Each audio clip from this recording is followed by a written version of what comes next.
Eu venho postando apenas shorts, né? Hoje eu vou resolver conversar com todo mundo a respeito de um assunto que eu até lancei recentemente num vídeo de 1 minuto, que é sobre a questão das três obras, Alice, Chihiro e Coraline.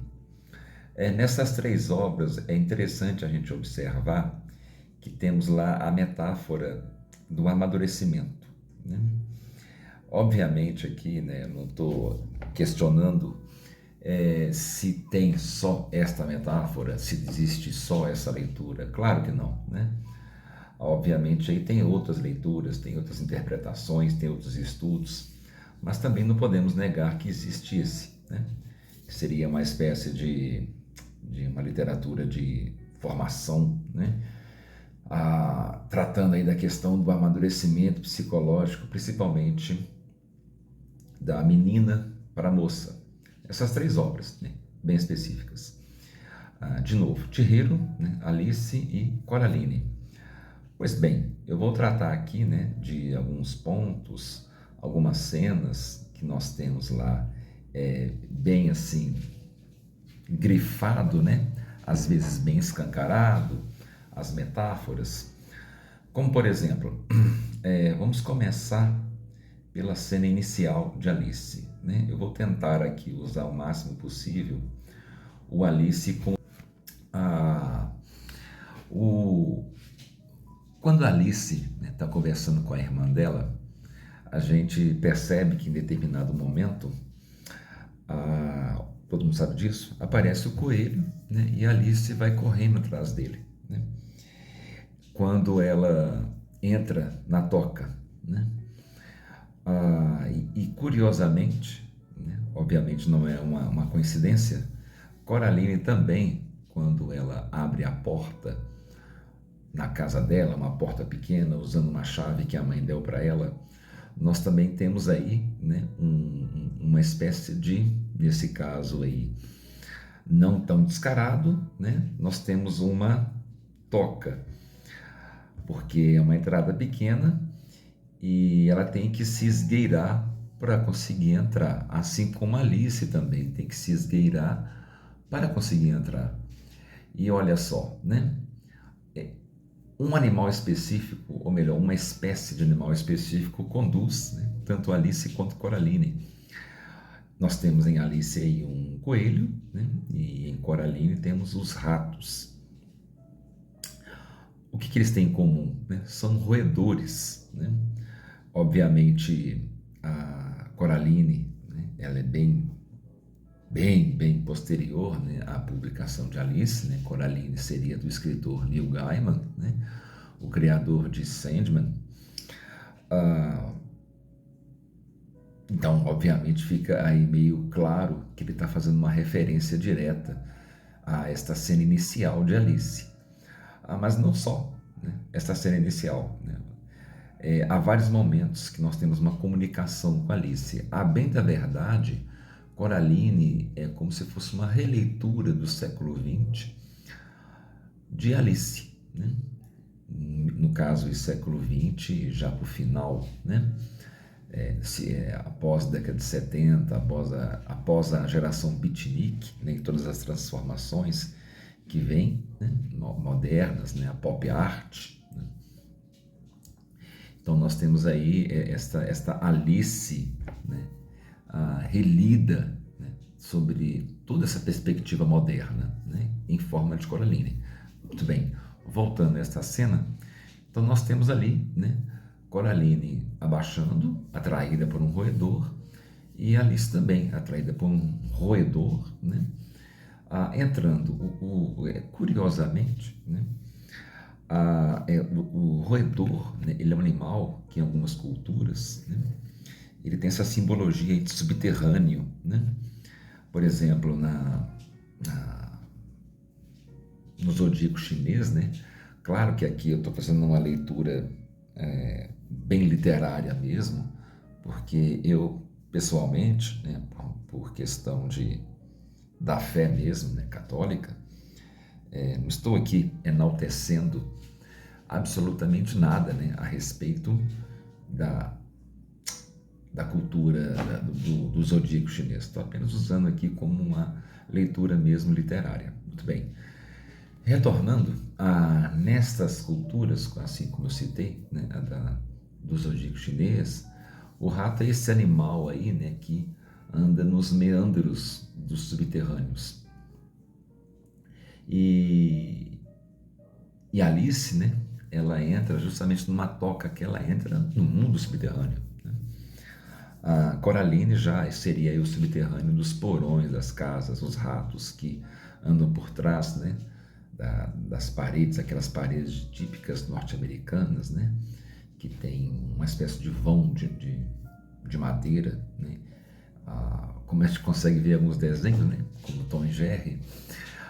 Pois bem, esse vãozinho ali, né, seria esse subterrâneo da casa, né, essa região que nós não temos acesso, assim como o subterrâneo, né, da própria terra. E Alice e Coraline entram, né? Então nós estamos falando aí de quê, né? Que metáfora é essa, né? Elas estão entrando para dentro, né, da própria mente, os subterrâneos da mente, né? É o momento em que a criança ela para de viver externamente, né, e tem esse mergulho, o primeiro mergulho para dentro de si, né? E obviamente aí as duas vão entrar num universo cheio de símbolos, né? E bem, vocês devem estar se perguntando assim, mas e Chihiro, né? Onde que você vai citar Chihiro? Pois bem, Chihiro, da mesma maneira, né, quando ela entra para aquele mundo, não sei se vocês lembram da cena, mas ela passa dentro de um túnel, né? E, e os pais vão seguindo ela. Claro, né, que a Chihiro vai ter muitas diferenças. As semelhanças, elas são mais sutis, como essa, né? É um túnel, né? Então ela segue os pais entrando, né, através de um túnel. E, diferentemente de Alice e de Coraline, ela está morrendo de medo. Nesse caso, eu até arrisco dizer que nessa cena específica, né, Chihiro era até mais realista no sentido de amadurecimento e o medo, né, que se tem em passar a amadurecer, passar a crescer e passar a saber que não é mais uma criança, que aí está tendo acesso a um mundo, né, que até então era desconhecido, né? Então Chihiro, ela demonstra este medo. Muito bem, assim que as nossas três personagens entram, né, por esse, no caso Chihiro, túnel, né, e as duas meninas lá, Coraline, por uma toca na sua casa, que leva que as toquinhas de rato, né, nas casas americanas, e Alice aí através da toca do coelho entrando para o subterrâneo. Pois bem, as três vão adentrar aí, né, um mundo fantástico, né, cada uma à sua maneira, né? Temos, né, o Pai das Maravilhas, no caso de Coraline, a casa invertida, né, com a mãe do outro mundo, a casa do outro mundo, né? E no caso Chihiro, nós temos aquele mundo fantástico, né, com aquele hotel, né? Hotel é uma espécie de pensão, né? Uma pensão que recebe aí esses deuses do panteão do shintoísmo, né? Os yokais, né? Onis, né? Akumas, provavelmente, né? Toda essa sorte aí dessas deidades, né, do imaginário japonês, né? É uma pensão, mas obviamente aí temos um lugar fantástico também. E lá as três, né, elas vão ter as suas aventuras, né? E é muito patente, né, a forma como durante essas aventuras elas vão se transformando, né? Eu poderia aqui tratar, né, de cada uma dessas particularidades, dessas metáforas, né? Mas o vídeo ficaria muito longo, né? Eu vou tratar desse assunto, né, mais com pormenores nos próximos vídeos, né?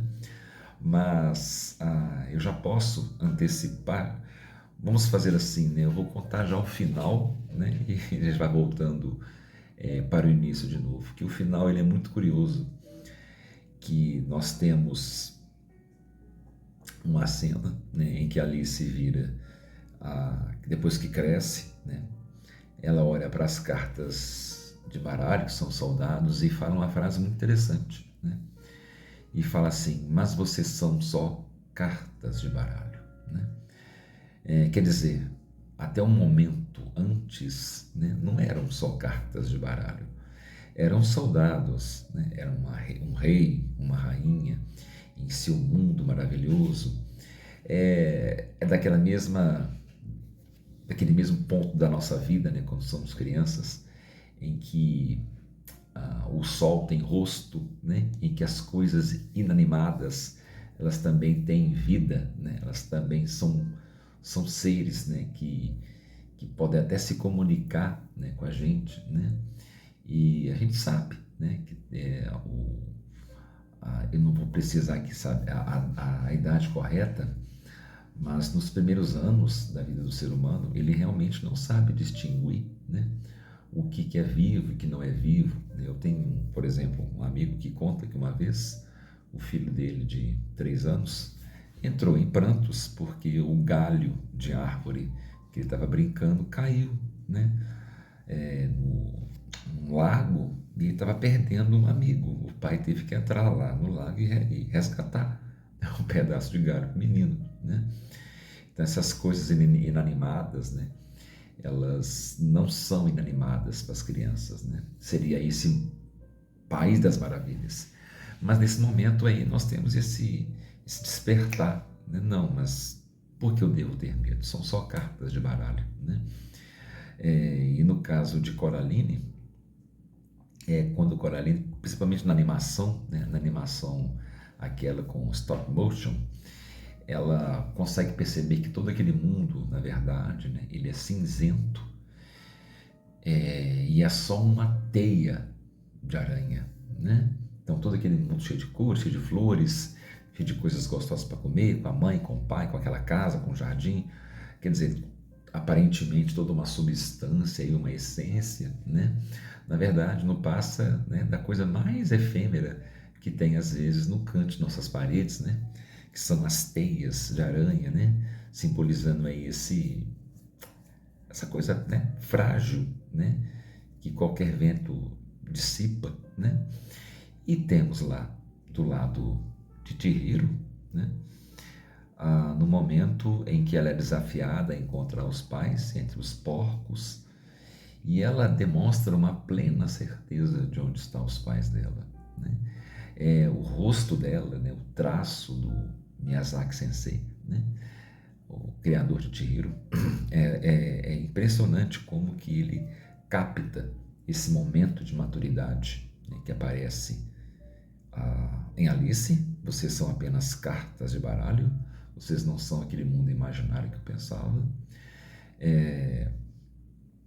Coraline, né, também com uma segurança no rosto, né, a gente percebe isso, apesar de estar morrendo de medo daquela aranha gigante, mas ela percebe que tudo é cinzento, tudo é vazio, não passa de uma teia de aranha.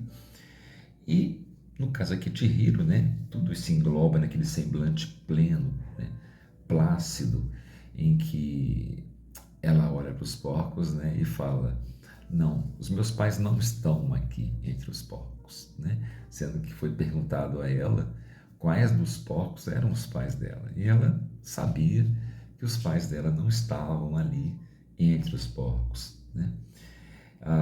E nós não temos uma explicação de como ela sabe disso, né? A narrativa do filme Chihiro não deixa aí aberto, né, para o interlocutor saber como que ela conseguiu ter aquela plena certeza. E sim, né, ela passa no teste final, os pais realmente não estavam entre os porcos, né? Mas não é nem importante a resposta em si de como que ela sabia.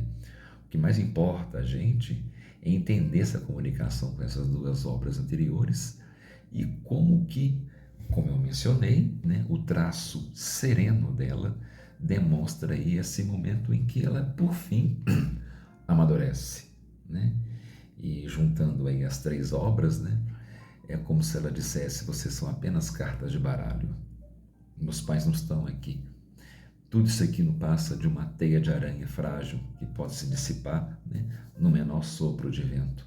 Os meus pais não estão aqui. Enfim, né, aí quando ela retorna para o mundo, né, fechando aqui com Chihiro, quando ela encontra os pais, né, a gente, se for comparar o traço, né, de novo, né, do semblante dela, desse momento final, com o início da animação, a gente percebe até um traço mais arredondado, mais infantilizado nas expressões de Chihiro no início do filme, e agora não. Ela tem um olhar mais reto, como se fosse um olhar indo além do horizonte, né? Mais sereno, mais tranquilo, né? E aí é o momento em que ela, né, finalmente, né, como é a última fala de Alice, né, que a irmã dela fala, né, acorda, Alice, né? Quer dizer, acorda, amadurece, e Alice acorda, né? E a Coraline, por fim, sai, né, do mundo invertido e volta, né, para o mundo real, aceitando a sua mãe como ela é, né? E é muito bacana que nesse momento, em vez de brigar com a mãe, né, ela abraça a mãe muito forte, né? E a mãe até se surpreende. Muito bem, essa foi a nossa conversa de hoje, espero que vocês tenham gostado e até o nosso próximo vídeo. Caso tenha gostado, né, por que não deixar aí, né, apertar aquele mãozinha lá do ok. Muito bem, gente, um abraço, fique com Deus e até a próxima.